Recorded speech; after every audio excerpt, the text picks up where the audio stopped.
From Crafty Corner, would you make Lamar Jackson the highest paid QB in the NFL?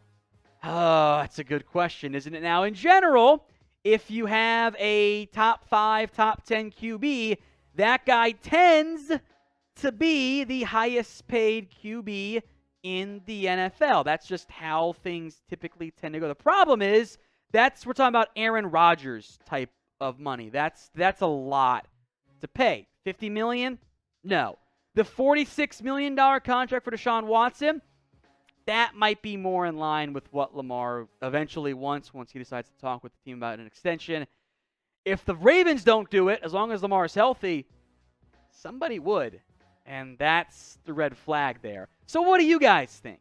Would you pay Lamar Jackson? Let's say it's the $46 million a year offer that the Browns gave to Deshaun Watson. Would you pay that? Y for yes or N for no? Todd Duche. Why is JC Tretter unsigned, and who could get him?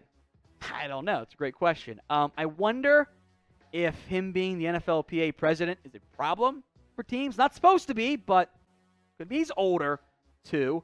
I thought he played well there for the Browns. And I think there are a lot of teams that could use JC Tretter, right? The Miami Dolphins. I know Will Scott wants that real bad. The Minnesota Vikings.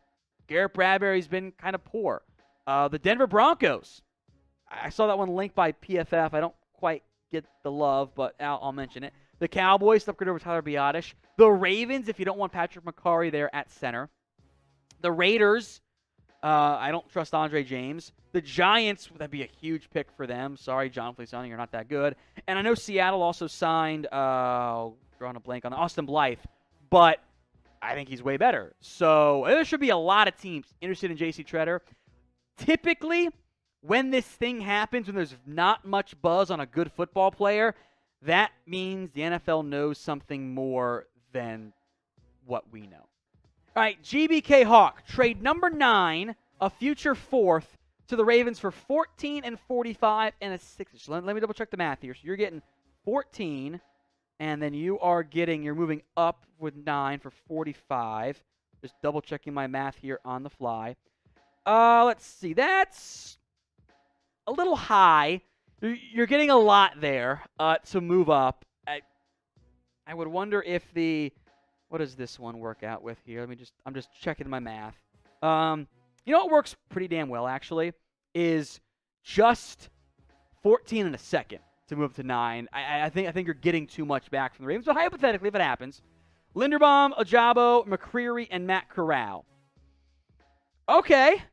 I mean, those are 4 guys I like. I don't love Corral, but, I mean, Ojabo's worthwhile. Linderbaum's a stud. So if you could make that happen, I am all for it, my friend. We will be live for the entire 2022 NFL Draft. In the words of Mitchell Renz, we'll be live for like 50 hours. So if you haven't already, hit that big red button and subscribe for every single pick, grades each night, undrafted free agent coverage the day after. We've got you guys covered here at Chat Sports. Joe Cool 2.0. What is your opinion on Carson Strong? Where and when should he be drafted? By the way, glad to be back here. Yeah, well, obviously we'll go more in depth on Strong in my quarterback prospect rankings. As a pure passer, pure pocket passer, there's some things like good arm, pretty good accuracy. The medical is a huge red flag, and I don't think he's interviewed that well. I think that's a big reason why you haven't heard round 1 buzz for him. Plus, he's not mobile. So I got a 4th round grade on him. It's about where I think he should go. NFL Daily is also on Rumble. Exclusive content like our Rumble After Hours segments up there first at rumble.com/NFL Daily. That video platform, by the way, also allows you to play your videos kind of background, audio only, unlike YouTube.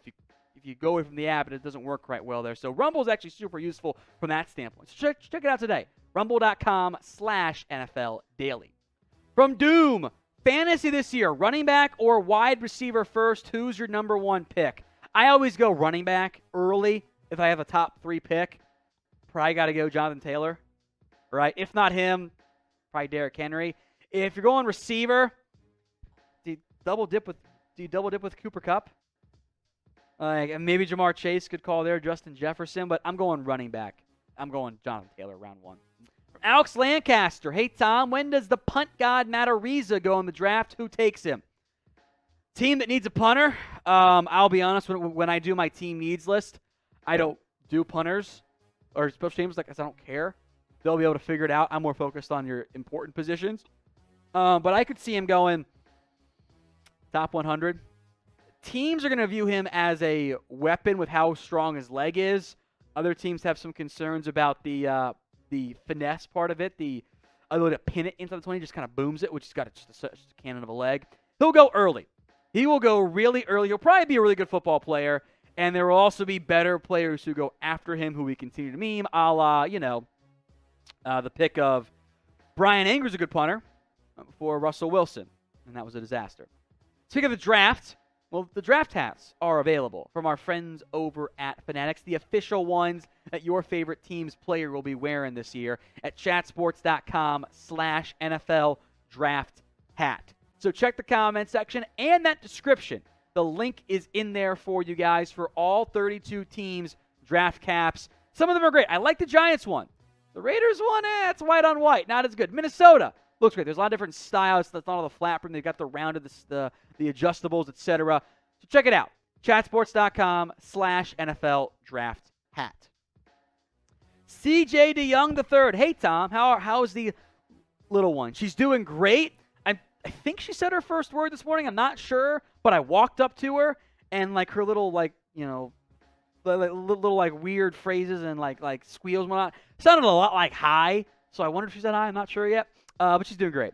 Please explain how some teams, the Rams, feel like there's no cap, other teams don't. I don't get it because teams like the Rams are pushing that money into the future.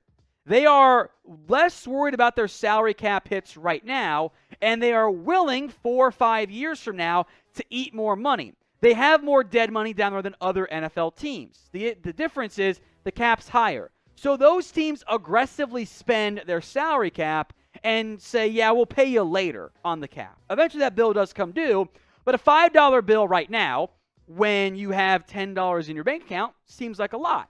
A $5 bill when you have $20 isn't as bad. And that's the philosophy the Rams take, as opposed to the teams like the Cowboys saying, we don't want to have any debt.